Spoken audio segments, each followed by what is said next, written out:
అందరికీ నమస్కారం అండి. ప్రతి ఒక్కరి ఇంట్లో తులసి కోట తప్పకుండా ఉంటుంది. తులసి చెట్టు ఎక్కడుంటే లక్ష్మీదేవి అక్కడే స్థిర నివాసం ఉంటుంది అంటారు. ప్రతి ఒక్కరి ఇల్లు ఒక దేవాలయంగా మారాలంటే ఖచ్చితంగా వాకిట్లో పచ్చని తులసి కోట ఉండాలి. తులసి మొక్క అంటే కేవలము ఒక సాధారణమైన మొక్క కాదు. సాక్షాత్తు శ్రీ మహాలక్ష్మికి ముక్కోటి దేవతలకు నివాస స్థానము. అలాంటి దైవస్వరూపమైన తులసి కోటను ఇంట్లో పెట్టుకోవటం ఎంత పుణ్యమో, తులసి చెట్టుకు సంబంధించిన నియమాలు పాటించకపోతే అంతే పాపం చుట్టుకుంటుంది. చాలామంది తెలియక చేసే చిన్న చిన్న తప్పుల వల్ల ఇంటికి దరిద్రము, కష్టాలు, ఆర్థిక ఇబ్బందులు వస్తుంటాయి. మరి ఆ కష్టాలు రాకుండా ఉండాలంటే తులసి కోట దగ్గర ఎలా దీపం వెలిగించాలి? ఒకవేళ మనం ఇంట్లో పెంచుకుంటున్న తులసి మొక్క వాడిపోతే ఏం చేయాలి? తులసాకులు ఎప్పుడు కొయ్యకూడదు? మనము ఎలా పూజిస్తే తులసమ్మవారు మన కోరికలు నెరవేరుస్తారు? ఇలాంటి ఎన్నో ముఖ్యమైన విషయాలను ఈరోజు మనం ఈ వీడియోలో తెలుసుకుందాము. ముందుగా మా వీడియోకి ఒక లైక్ కొట్టి ఓం లక్ష్మీదేవియే నమః అని కామెంట్ చేయండి. ముందుగా తులసి మొక్కను ఎటువైపు పెడితే మనకు లక్ష్మీ కటాక్షం కలుగుతుందో తెలుసుకుందాము. తులసి కోటను ఎప్పుడు తూర్పు, ఉత్తరం లేదా ఈశాన్య దిశలో ప్రతిష్ఠించుకోవాలి.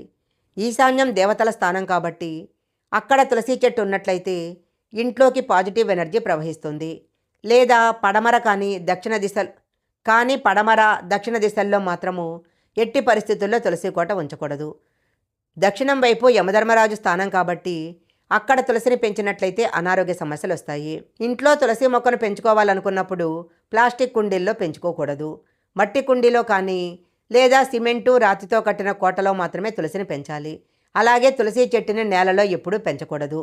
ప్లాస్టిక్ అనేది చాలా అపవిత్రమైనదిగా శాస్త్రాల్లో చెప్పబడింది. తులసి కోట మట్టిలో ఖచ్చితంగా ఒక సాలగ్రామాన్ని కానీ చిన్న బాణలింగాన్ని కానీ ఉంచి పూజించినట్లయితే ఇల్లు సాక్షాత్తు వైకుంఠంగా మారుతుంది.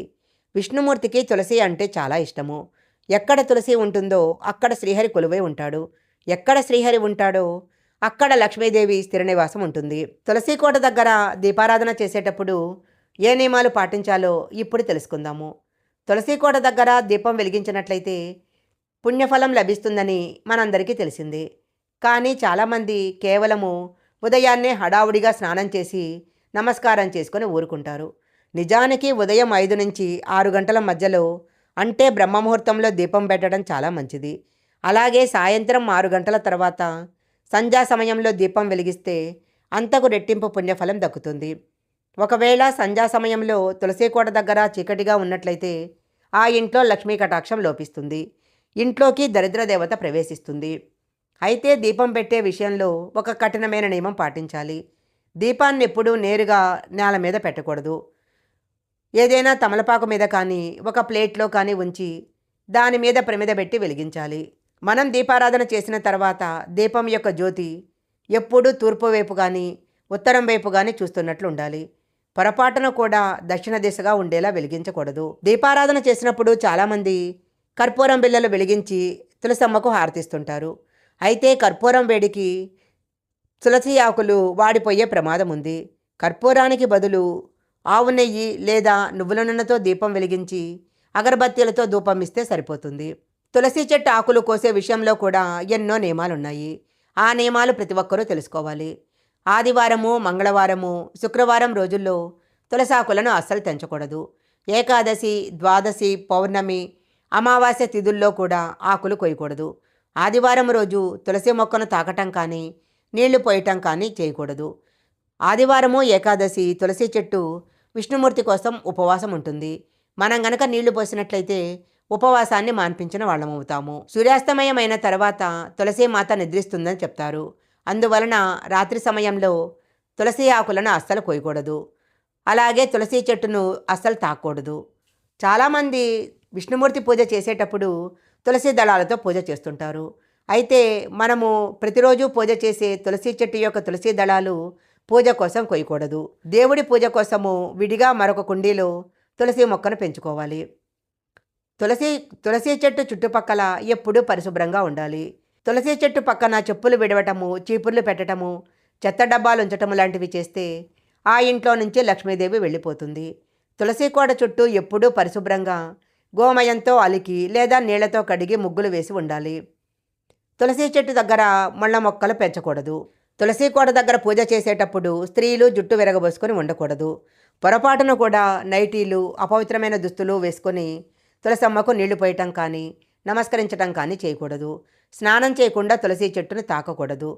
పూజ చేసే సమయంలో తులసి కోటకు ప్రదక్షిణాలు చేసేటప్పుడు ఓం నమో నారాయణాయ అని కానీ, ఓం మహాలక్ష్మీదేవియే నమః అనే మంత్రాన్ని జపిస్తూ కనీసం 3 కానీ 5 కానీ ప్రదక్షిణాలు చేయాలి. స్త్రీలు నెలసరి సమయంలో తులసి మొక్కను తాకటం కానీ, నీళ్లు పోయటం కానీ చేయకూడదు. ఆ సమయంలో తులసికి దూరంగా ఉండటమే మంచిది. పూజ చేసేటప్పుడు తులసమ్మకు భక్తితో పసుపు కుంకాలు పెట్టాలి. అంతేకాని ఆకుల మీద మొక్క మొదట్లో కుప్పలు కుప్పలుగా వేయకూడదు. అలా చేస్తే మొక్క త్వరగా వాడిపోతుంది. కుంకుమను కేవలం కోటకు లేదా కుండీకి బొట్లుగా పెట్టాలి. తులసి చెట్టు దగ్గర ఉండే విత్తనాల భారాన్ని తగ్గించాలి. తులసి మొక్కకు విత్తనాలు ఎక్కువగా ఉన్నట్లయితే అమ్మవారు చాలా కష్టపడుతుందని పురాణాల్లో చెప్పబడింది. తులసి చెట్టుకున్న విత్తనాలు కత్తిరించి ఒక శుక్రవారం రోజు పూజా గదిలోని లక్ష్మీదేవి పట్టం ముందు పెట్టి పూజించినట్లయితే ఇంట్లో కనకవర్షం కురుస్తుంది. తులసి కుండీలో రాలిపోయిన తులసాకులను తీసుకొని ఒక పసుపు రంగు వస్త్రంలో మూటగట్టి బీరువాలో గనక పెట్టుకుంటే ఇక డబ్బుకి ఎలాంటి లోటు ఉండదు. ఎంత కష్టమైన కోరికైనా సరే ఒక శుక్రవారం రోజు తెల్లని దారానికి పసుపు రాసి ఆ పసుపు దారాన్ని మీ మనసులో కోరిక చెప్పుకుంటూ తులసి చెట్టు కొమ్మకు కట్టాలి. అలా కట్టినట్లయితే ఆ కోరిక త్వరగా నెరవేరుతుంది. ఉద్యోగం కోసం ప్రయత్నం చేసేవారు ప్రతి శనివారము నీటిలో కొద్దిగా పచ్చిపాలు కలిపి తులసి మొక్క మొదట్లో పోయాలి. అద్భుతమైన ఫలితాలు లభిస్తాయి. పిల్లల చదువు కోసము ప్రతి బుధవారము పిల్లల చేత తులసి కోటకు ప్రదక్షిణాలు చేయించి కిందబడిన తులసాకును వాళ్ళ పుస్తకాల మధ్యలో గనక పెట్టినట్లయితే జ్ఞాపక శక్తి విశేషంగా పెరుగుతుంది. పిల్లలు చదువులో రాణించాలంటే ప్రతి బుధవారము పిల్లల చేత తులసి కోటకు ప్రదక్షిణాలు చేయించాలి. కుండీలో రాలిన తులసాకును పిల్లల యొక్క పుస్తకాల మధ్యలో పెడితే జ్ఞాపక శక్తి పెరుగుతుంది. ఈ వీడియోలో చెప్పిన నియమాలన్నీ గనక భక్తి శ్రద్ధలతో పాటించినట్లయితే తులసీమాత అనుగ్రహంతో పాటు లక్ష్మీనారాయణుల అనుగ్రహం కూడా కలుగుతుంది. ఈ వీడియో గనక మీకు నచ్చినట్లయితే లైక్ చేయండి, షేర్ చేయండి.